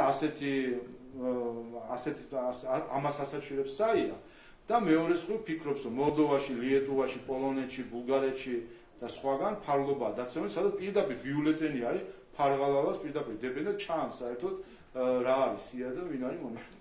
ხდეშალო, აი ეს მეორე მხარეს როდესაც ჩანს გაფერადებული ეს რომ პრობლემა არის ცენტრალურმა საარჩევნო კომისიამაც დაადასტურა, როდესაც საიამ მიმართა მათ და სხვათა შორის CESCOM განაცხადა, რომ შეისწავლიდნენ ამ საკითხს და გამოსწორდებოდა ეს ყველაფერი. ასე რომ თქვენ რომ პრობლემას ვერ ხედავთ ამაში ცენტრალურმა საარჩევნო კომისიამ დაინახა ეს პრობლემა, როდესაც იქ საუბარი იყო ქაღალდის სისქელე, მაგრამ ქაღალდის სითხესა და სისქელეზე არ არის გამოკიდებული ის მეორე მხარეს გამოჩნდება თუ არა მელანი, არ არის სისქელეზე დამოკიდებული და სწორედ ამიტომაც რომ იმ შემთხვევაში თუ მეორე მხარეს გამოჩნდება არ გამოჩნდება, არსებობდეს კონვერტი. ამიტომ იდება ის კონვერტში, საქაღალდის ტიპის კონვერტში, რომელიც სრულად ფარავს წინა მხარესაც, უკანა მხარესა და შეიძლება ადამიანს მანქანამდე მისვლა თავად დავიწყდეს მის შემოხაზა, იმდენად დაფარული არის იმ კონვერტით ყოველთვის. შემდეგი შეკითხვას დაგისვამთ თუ შეიძლება. მე მინდა გითხოთ მეთიუ მილერთან დაკავშირებით. მოკლედ მან განაცხადა, რომ თუ საჭირო გახდება საქართველოს მთავრობის ქმედებების საპასუხოდ ამერიკის შეერთებული შტატების მიერ უკვე გატარებულ ზომებზე უფრო მეტი დამატებითი ზომები იქნება მიღებული. ფიქრობთ თუ არა რომ შესაძლებელია მაგალითად თქვენ გითქვით რომ სანქციებს არ ველოდებითო, მაგრამ ასე არ ელოდებოდით ბატონო შალვა, თუმცა ჩვენს ქვეყანაში ბევრი ადამიანი დასანქცირდა, ეს იქნებოდნენ მოსამართლეები თუ თუნდაც ძალოვანი უწყების წარმომადგენლები. მაშინაც არ ელოდებოდით თქვენ სანქციებს, მაგრამ დასანქცირდნენ ეს ადამიანები. აი ახლა მინდა გკითხოთ, ფიქრობთ თუ არა რომ შესაძლებელია ამჯერად ცენტრალური საარჩევნო კომისია იყოს ის უწყება, რომელიც შესაძლებელია ამერიკის შეერთებული შტატების მხრიდან დასანქცირდეს. გარდა ამისა, ჩვენ ვიცით, რომ უკვე საქართველოს ამერიკის შეერთებულ შტატებში ქართველი ხალხის აქტის განხილვა იგეგმება სენატში და სანქციების ახალი პროცესი შეიძლება დაიწყოს. გამოიყენებს თუ არა შტატები თქვენი აზრით ოცნების წინააღმდეგ, თქვენ წინააღმდეგ იმ ფონზე სანქციებს, როდესაც არსებობს ივანიშვილის სანქცირების დოკუმენტიც, მათ შორის თეთრ სახლში, ანუ სანქციები CESCOM-ის მისამართით და სანქციები ივანიშვილის წინააღმდეგ. ჩვენ ახლახანს ჩავატარეთ არჩევნები, ქართულ ოცნებას აქვს ხალხის ახალი მანდატი. ჩვენ ვაპირებთ, რომ ჩვენი საარჩევნო გეგმით შემდეგი 4 წელი ეს ქვეყანა ეკონომიკურად უფრო წინ წავწიოთ, ადამიანების ცხოვრების კეთილდღეობის დონე ავწიოთ და მშვიდად დავიყვანოთ ეს ქვეყანა ევროპულ გზაზე. სხვა ქვეყნებს რა გეგმები აქვს, ამას ჩვენ ვერც განვჭრეთ, ვერც ვიფიქრებთ და ვერც ამაზე არ ვაწყობთ, მათ შორის ჩვენს გეგმებს. ჩვენ გვაქვს 1,120,000 ადამიანის მიერ მონიჭებული მანდატი და ჩვენი პასუხისმგებლობა და ვალდებულება არის უპირველეს ყოვლისა, როგორც ამ ამომრჩევლების, ისე მათ შორის ოპოზიციის ამომრჩევლების წინაშე, ქართული ხალხის წინაშე, რომ მიმოქმედოთ მათი ინტერესებს. ჩვენი ამომრჩევლების, სხვისი ამომრჩევლების, მთლიანად ქართული ხალხის ინტერესებში მიმოქმედოთ და ამას ვაპირებთ. გასაპირების სხვა ქვეყნები ეს მათი ხალხის გადასაწყვეტი არის, მათ შორის ამერიკაშიც არჩევნები არის და იქაც გადაწყვეტს ხალხი. არაერთხელ გვინახავს დასანქცირებული საქართველოს მოქალაქეები, ხო, ქართული ოცნების პოლიტიკიდან გამომდინარე ან მსგავსი მიზეზების გამო. აქედან გამომდინარე მინდა გკითხოთ, ამერიკის შეერთებულ შტატებში უნდა იყოს განხილული ქართული ხალხის აქტი, მათ შორის და დოკუმენტი არსებობს ბიძინა ივანიშვილის დასანქცირებაზე, ბატონო შალვა და ეხლა თქვენ განახეს თუ წამიკითხეს თუ როგორ ამერიკის ხმამ გაავრცელა ინფორმაცია ამასთან დაკავშირებით და მე მგონი ახალი არ უნდა იყოს. ვისზე დაყრდნობით? ვის სახელმწიფოები? ანონიმკები მე მახსოვს საბჭოთა კავშირიდან და ეხლა თუ ამ მეთოდით უნდა ვინმეს დეзинფორმაციის გავრცელება, ეს სხვა საკითხი არის. დეзинფორმაცია არის, როდესაც ბიძინა ივანიშვილის დასანქცირებაზე საუბრობთ. ეს ადამიანი თავადაც საუბრობს, რომ დასანქცირებულია ნახევრად და კიდე შეიძლება ემუქრებიან, რომ ომში არ ჩაიწყოს. ეს ინფორმაციების შემოგდება აქვს ეს აქცია. ხო, მე მგონი ხედავთ, რომ ამას რეაქცია არ გვაქვს არანაირი. მარტივი მიზეზის გამო. ჩვენ სხვების უსამართლობას ვერც გავთვლით და ვერც პასუხისმგებლობას არ ვიღებთ სხვების უსამართლობას. ჩვენ გვაქვს ჩვენი პასუხისმგებლობა ქართული ხალხის წინაშე და ხედავთ როგორ კარგად მიდის ჩვენი ქვეყანა.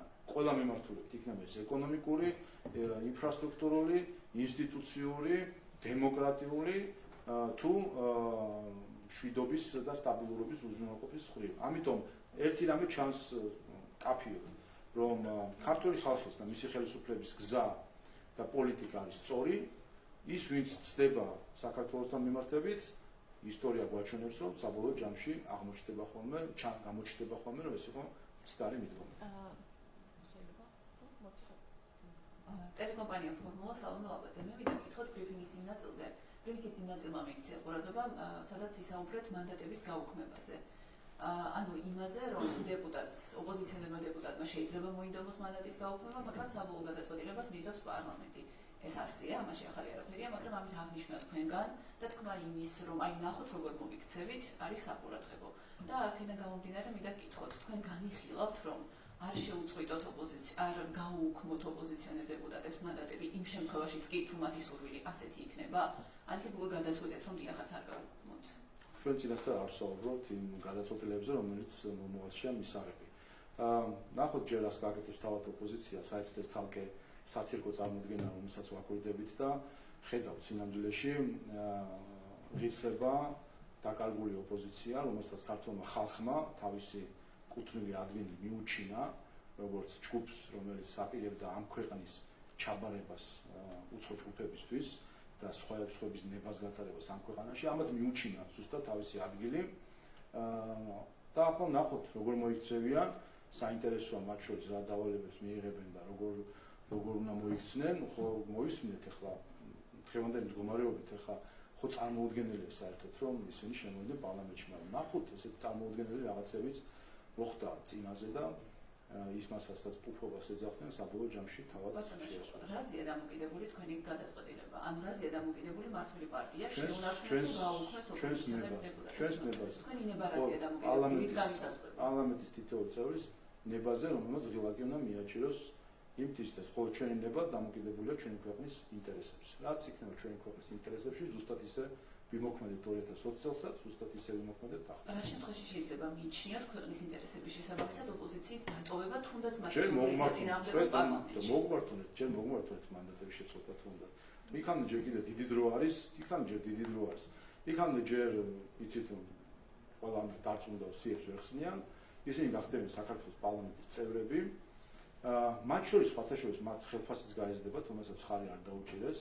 გახსოვთ თქვენ ეს ცვლილება, ესეც მაინტერესებს ერთი, რომ შემოვლენ იმ გაზრდილ ხელფასს მიიღებენ თუ არ მიიღებენ და როგორ მოიქცევიან. მე გითხარით, მათ ღირსება არ აქვს სინამდვილეში. ჩვენ ეს ნახეთ 2021 წელს დაქვითული ხელფასების აღდგენა მოითხოვეს იმისთვის, რომ სუპერ თანხები ჩარიცხოდათ მათ ანგარიშებზე. ასე რომ ეს ჯგუფი რასაც წარმოადგენს ქართულმა ხალხმა პირდაპირ უთხრა არჩევნებში ვინ არიან, რა არიან, ღირსების არ მქონე უსამშობლო ხალხი, რომელიც ყველაფერზე წამსვლელი არის იმის და მიხედვით რას ეტყვიან. ნახოთ, ვინ რას ეტყვის, ვინ რატო როგორ და მე აქ უნდა გაგახსენოთ თქვენი მთავარი თუ არა ერთადერთი საარჩევნო დაპირება, რომ ოპოზიციას გააუქმებდით. ამას ეუბნებოდით თქვენს ამორჩევლს არჩევნების წინ. მთელი წინა საარჩევნო პერიოდის განმავლობაში.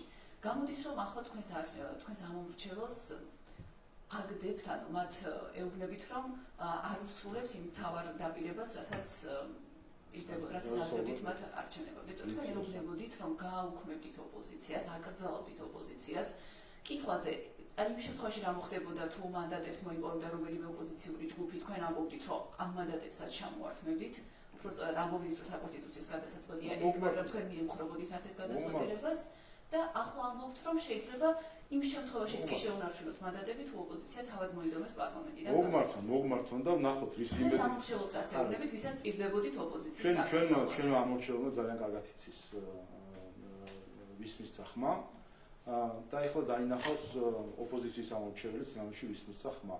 მე ამიტომ გეუბნებით, ჩვენ წინასწარ არ ვამბობთ ასე, ნახოთ. გამოდის რომ მოაწყვეთ თქვენი ამორჩეველი, რომელსაც დაპირდით, რომ ოპოზიციას აკრძალავდით და თუ საჭირო იქნებოდა მანდატებსაც გაუქმებდით მათ. გამოდის რომ ჯერ მოგმართ და ნახავენ გადაწყვეტილება რაც იქნება ამის. მოგმართონ ჯერ წინასწარ არ ვეუბნები რა გადაწყვეტილება იქნება, მაგრამ მოგმართონ, იმიტომ ესეც საინტერესოა საერთოდ მოგმართავენ თუ არა. მოგმართავენ, რა იმედით მოგმართავენ, თუ იმის იმედი ექნება თუ არ შეუწყვეთ და მე რასაო მოაჩვენე რომ შეუწყვეთ თუ არ შეუწყვეთ. ნახოთ, რას გააკეთებენ. წინასწარ რატო უნდა უთხრათ რა გადაწყვეტილებას მივიღებთ და მათ კიდე გაუადვილოთ თავისი დაგეგმა. მაგრამ თავად ამის დაშვება რომ შესაძლოა თქვენ არ შესაძლოა თქვენ არ გაუქმოთ მანდატები. თავისთავად ამის დაშვება ნიშნავს თუ არა იმას რომ არ თქვენ ამომრჩევლებს და დაპირდით ოპოზიციის აქტივობას. ჩვენ ამომრჩევლებს თქვენ შეეშვით. თქვენ მიხედეთ იმას იმ ამომრჩევლებს რომელსაც თქვენ ატყუებთ თქვენი ტელევიზიიდან. ჩვენი ამომრჩევლობა ძალიან კარგად იცის როგორ მოქმედებს ქართული ოცნება, როგორც გაღიმებული დავტოვეთ ოპოზიცია სხვადასხვა გადაწყვეტილებით 2020-21-22 წლებში, ასევე გაღიმებული დარჩებიან იმ გადაწყვეტილებებით, რომელსაც პარლამენტი მიიღებს სხვადასხვა დროს. აი იდგნენ და ეხლა იმერჩიება. შეუძლებს თუ არ გაღიმებული დარჩება, როცა გაიგებს რომ ოპოზიცია რომ დაიგრძალოს თურმე მანდატებსაც კი იმარჩიებონ თქვენი ტელევიზიის მფლობელებმა იმარჩიებონ ეხლა შეუძლეთ თუ არ შეუძლეთ და ნახოთ ერთი როგორ ხასიათზე დადგებიან და რა ბზარები გაჩნდება არ გაჩნდება, მაგრამ მათ შორის კიდევ ერთხელ ჩვენ საქმე გვაქვს ჯგუფთან, რომელსაც არ აქვს არანაირი ღირსება, გვაქვს საუბარი ჯგუფზე, რომელიც თავარი მიზანი იყო ეს, რომ ხელისუფლების რაიმენაირად ხელისუფლება მოეპოვებინათ იმისთვის, რომ ეს ქვეყანა გადაეცათ სხვებისთვის სამართავად. ამ ხალხს, რა თქმა უნდა, ჩვენ წინასწარ არ ვეტყვით რას და როგორ მოიქცევით, მაგრამ ქართველმა ხალხმა იმიტომ მოხსნა მანდატი, რომ იციან, როგორც მოიქცევით, ეს იქნება ის გზა, რომელთაც ყველაზე მეტად, სწორედ რომელიც ყველაზე მეტად დამაზიანებელი იქნება ამგვარი ჯგუფებისთვის. ასე რომ ჯგუფიდან ვისგან გაქვთ იმის მოლოდინი, რომ მოინდომებენ პარლამენტში ერთად მუშაობას. ყველა ჩვენთან ერთად არავის არ უნდა მაგალითად ერთად მუშაობა, მაგრამ პარლამენტში შემოვა საბოლოო ჯამში ყველა, როგორც მაშინ ყველა დაალაგდა და შემოვიდა, ახლა შემოვა ყველა, თუ კი ამ მითითებას მისცემენ. კიდევ ერთხელ, ეს მათი სურვილი არ არის. მათ სურვილი რო ხდებოდეს და გეგმებით, ჩვენ სხვანაირ აქციებსაც ვნახავთ და გუშინ გაშლილ კარგებსაც ვნახავთ. ოპოზიციის გაუქმების, ოპოზიციის აკრძალვის დაპირება ძალაშია. ჩვენ რაზეც საუბრობდით წინასაარჩევნო, თქვენდა საუბარი საკონსტიტუციო უმრავლესობაზე, რომელიც ჩვენ ვერ მივიღეთ, რომელიც საჭირო იყო იმისთვის, რომ სხვადასხვა სახის გადაწყვეტილებები მივიღო. ახლა პარლამენტში შედგეს, ნახოთ ჩვენ ამ პარლამენტმა დაიწყოს მუშაობა, ხედავთ რომ ჩვენ საკონსტიტუციო უმრავლესობა ამ მოცემულობით არ გვაქვს, ამიტომ გარკვეული საკითხები, რომელიც საჭირო იყო საკონსტიტუციო უმრავლესობა გადაწყვეტილების მიღებისთვის, ან საკონსტიტუციო უმრავლესობის ხარისხის ლეგიტიმაცია, რა თქმა უნდა, რთული იქნება ამ გადაწყვეტილებებს. ესეც ასეთ საკითხებს შორის იყო, რომელსაც საკონსტიტუციო უმრავლესობა სჭირდებოდა ოპოზიციის აკრძალვა. ოპოზიცია როგორც ხედავთ, ჩვენ მაგიტომ გეუბნებით, რომ დაველოდოთ მოვლენებს, იქნებ თავად დაიკრძალოს ოპოზიციამ თავისი თავი. ამას გეუბნებით, რომ ნახოთ რა გადაწყვეტილებას მიიღება. შეიძლება ჩვენი გადაწყვეტილება სულ არ დაჭირდეს, ისე აიკრძალოს ოპოზიციამ თავისი თავი. ამას პირდებოდით ჩვენს მოქალაქეებს და ჩვენმა მოქალაქეებმა ნახეს, თუ როგორ ფრაგმენტირდა ოპოზიცია, ხედავთ რომ 10%-იან მიჯნას ძლივს გადააბიჯა ერთმა თუ ორმა პარტიამ და არის აბსოლუტურად ფრაგმენტირებული და დაშლილი ოპოზიცია, ეს ერთი დაპირება შეუსრულეთ ნამდვილად, რაც ქვია ნაციონალურ მოძრაობის დასუსტება და ეს არის ერთი ჯგუფი, რა თქმა უნდა, და რაც შეეხება გაუქმებას, ამას გეუბნებით, დააკვირდით მოვლენებს, იქნება თავისთავად თვითონ გაიუქმება. და მინდა გითხოთ ოპოზიციონერ ლიდერებზე უკვე ვრცელდება ინფორმაცია, რომ ზურაბ გირჩი ჯაფარიძე და ასევე მამუკა ხაზარაძე დაიბარეს პროკურატურაში აი ამ არჩევნების გაყალბების საქმეზე. ხო. ეს პროცესი რო შეაფასოთ თავისთავად, ზურაბიშვილისგან მოისმინეთ მკაფიო ეს არ გამოცხადა. უყურეთ თქვენ როგორ გონიათ ხა სამყარო როგორ უნდა იყოს მოწყობილი, რომ გამოხვიდეთ თქვა, რომ მოხდა სისხლისამართლის დანაშაული, ვიღაცამ რაღაცა გააყალბა, მოითხოვ გამოძიება, შემდეგ დაიწყოს გამოძიება და მე აღარ მიხვიდე რომ უთხრა რომ რატო ფიქრობ ამას, რა მტკიცებულება გაქვს, რა ფაქტი გაქვს ამისი. ეხლა აი ამ არალოგიკურობის თავსმოხვევა უნდა კვლავ საკუთარი ასე ვთქვათ ხარდამჭერებისთვის. ხო ამბობენ რომ ტვინებმა ხო იმუშავეს, მე მგონი საკმარისი დრო ჰქონდათ მამუკა ხაზარაძის ტოპ ტვინებს, რომ იმუშავოთ ამაზე, ხო ამბობენ რაღაც საქაღალდები აქვს სავსე მტკიცებულებებით, ამოიჩა მიღლიაში ხა ეს საქაღალდები და მივიდნენ პროკურატურაში და მიიტანა მტკიცებულებები თავის ტოპ ტვინებთან ერთად. თუნდაც ტოპ ტვინებიც მიაყოლნენ რომ საქაღალდეებში გაერკვეს კარგად საგამოძიებო უწყება. მინდა რომ გავაზუსტოთ რაღაც თუ არის შესაძლებელი, აი იმაზე რომ საუბრობთ არჩევნები, პარლამენტის პირველი ხმა როდის გაიმართება. ანუ თუ 10 დღის განმავლობაში პრეზიდენტი არ გამოაცხადებს საკუთარ გადაწყვეტილებას, რომ ეთანხმება თუ არა პირველი სხდომის მოწვევას. თქვენ მე-10 დღეს შეგეძლებათ, რომ შეკრიბოთ პარლამენტი, სწორად? ვინაიდან კონსტიტუცია გვავალდებულებს. უნდა გავიდეს და მე-11 დღეს შეკრიბთ. მე-10 არა უგერეს მე-10-ისა ესე წერია და შესაბამისად თავად კონსტიტუცია გვავალდებულებს ჩვენ პარლამენტს, ახლადარჩეულ პარლამენტს, რომ შევიკრიბოთ არა უგერეს მე-10 დღისა, ამიტომ რა თქმა უნდა კონსტიტუციისგან დაკისრებული ვალდებულება. მანამდე გეტყვით პრეზიდენტი უარს სხდომის მოწვევაზე, შეიძლება რომ მანამდე შეიკრიბოთ. ვიდრე 10 დღე გავა. შენ ნახოთ პრეზიდენტი რას გადაწყვეტს. ალბათო სალომე ნახოთ რას გადაწყვეტს. კიდევ ჩვენ წინასწარ რა გითხრათ ჩვენ გადაწყვეტილებები, როდესაც ჩვენ სხვისი გადაწყვეტილებები არის გასაშვები. მადლობა. მადლობა.